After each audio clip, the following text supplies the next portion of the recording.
Colorado Springs police are trying to decide what to do with a big cache of confiscated weapons. Now, normally they'd melt them down, but the vice mayor is suggesting those guns be sold.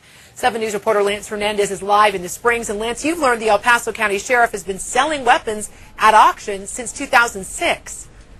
They do that as a means of raising a little bit of money. Now, we're talking about guns that have not been used in the commission of a homicide or any other serious crime. Still, we asked if there was concern that the guns that are sold could be ending up in the hands of other criminals.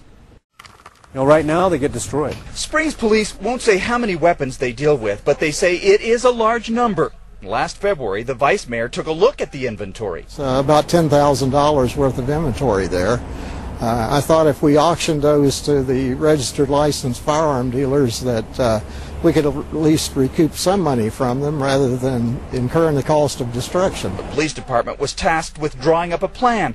It turned to the sheriff's department, which in 2006 auctioned off 131 long weapons for $7,900, and in 2008 auctioned off 314 handguns for $18,000. Is what we're really focusing on and talking about are weapons that either we recover in theft rings, weapons that are used in suicides, weapons that are found property and they're unclaimed. We cannot locate the rightful owner. Sheriff Terry Makita says weapons used in homicides are kept in evidence. He says illegal weapons, like those converted to fully automatic, continue to be destroyed. Can you guys ensure that those weapons wouldn't end up back on the street?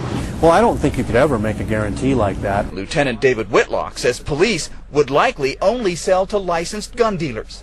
Even if somebody illegally purchases a weapon today, takes it to their home, stores it safely, it still can be stolen and then resold, and those are certainly one of the things that we want to give some consideration to. 15 to 20 years ago, Colorado Springs police routinely sold guns that were released from evidence. They simply checked the person's ID and checked to make sure that the purchaser was not a wanted individual.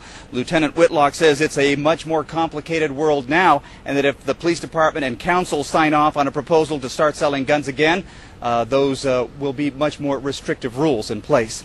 Live in Colorado Springs, Lance Hernandez, 7 News. Well, Lance, as the lieutenant pointed out, though, there are a lot of things that can happen along the way. So were you able to learn if any of the guns auctioned by the sheriff ended up being used in a crime?